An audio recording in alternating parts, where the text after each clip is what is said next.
teman-teman, perkenalkan nama saya Skolastika Rizky.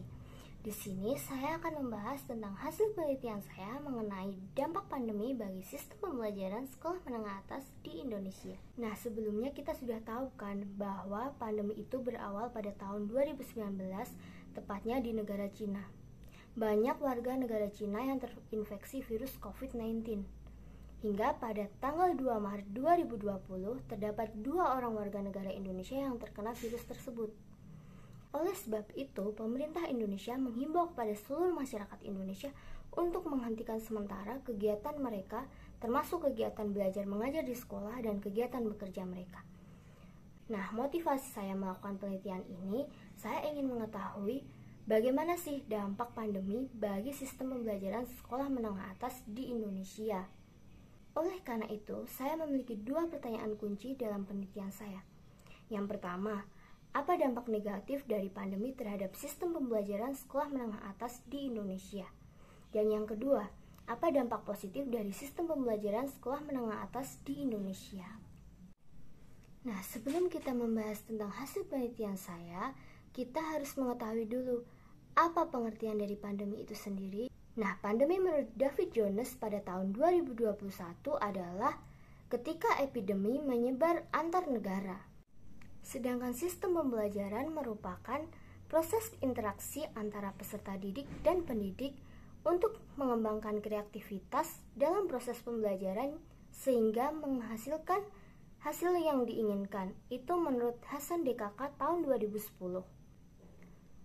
Nah, karena kita membahas dampak, maka kita harus tahu dulu apa sih pengertian dampak itu. Nah, dampak merupakan akibat yang diperoleh ketika kita melakukan sesuatu, baik negatif maupun positif. Dalam penelitian ini saya menggunakan metode kualitatif karena saya mengambil data-data yang didasarkan oleh latar ilmiahnya.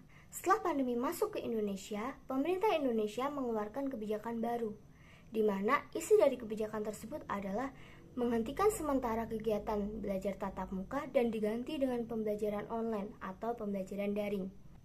Menurut data Kemendikbud yang telah saya dapatkan, karena pandemi ini terdapat 540.000 sekolah di Indonesia terpaksa diberhentikan tatap muka dan diganti dengan pembelajaran daring. Hal ini tentu saja sangat berdampak besar bagi sekolah-sekolah yang terdampak, terutama SMA-SMA di Indonesia. Sistem pembelajaran yang awalnya dilakukan secara tatap muka antara guru dan siswa dapat berinteraksi langsung, kini harus terpaksa berubah menjadi daring di mana guru tidak bisa memantau langsung aktivitas siswa.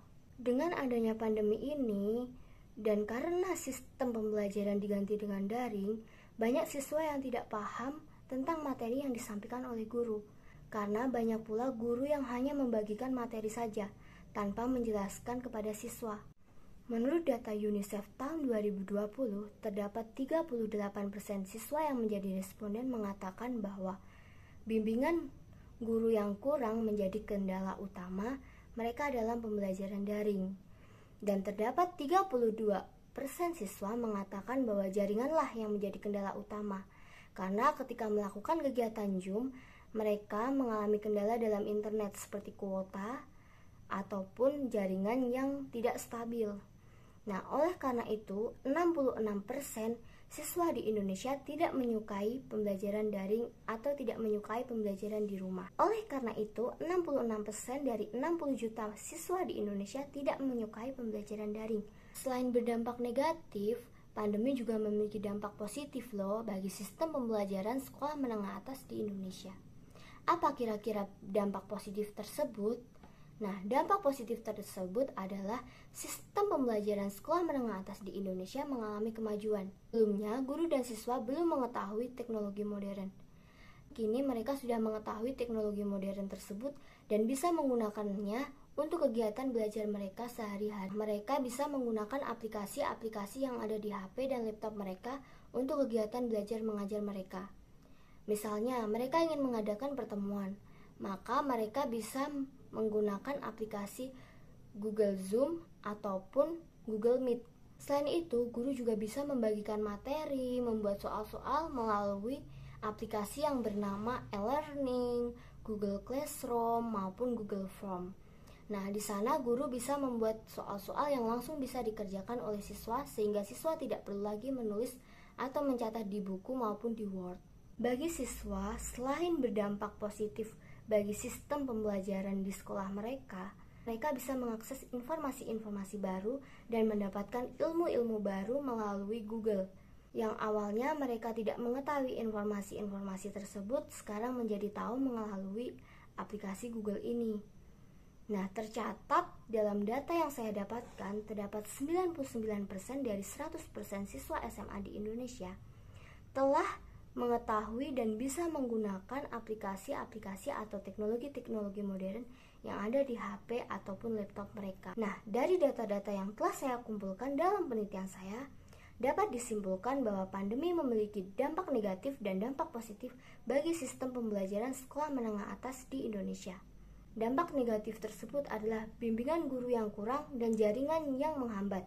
Dan dampak positifnya adalah sistem pembelajaran sekolah menengah atas di Indonesia mengalami kemajuan dan siswa dapat menemukan informasi-informasi baru dan ilmu-ilmu baru melalui teknologi modern yang digunakan saat pembelajaran daring di era pandemi. Nah, dari hasil yang diperoleh tersebut, menurut saya, hasil penelitian saya sudah menjawab seluruh masalah yang ada dalam penelitian saya. Namun, menurut saya kurang jika dampak pandemi hanya diteliti di dunia pendidikan saja.